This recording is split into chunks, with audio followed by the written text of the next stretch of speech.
Listahan ako ng 5 bagay na impeachable offense niya.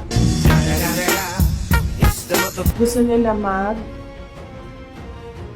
impeachment. Hindi nila magawa kasi wala silang kaso for impeachment. So, ang ginagawa nila dyan, nag-fishing sila na nag-fishing, nahanap sila ng hanap. Alam nyo, before ako umupo, alam ko, impeachable officer ako. So, binasa ko yan. Ano ang impeachment? What are impeachable offenses? Ano ang pwedeng gawin mo na ma-impeach ka? Binasa ko yan lahat. Si BBM, sabihin ko sa inyo, may listahan ako ng 5 bagay na impeachable offense niya. Pero sa tingin niyo, papasa diyan sa House?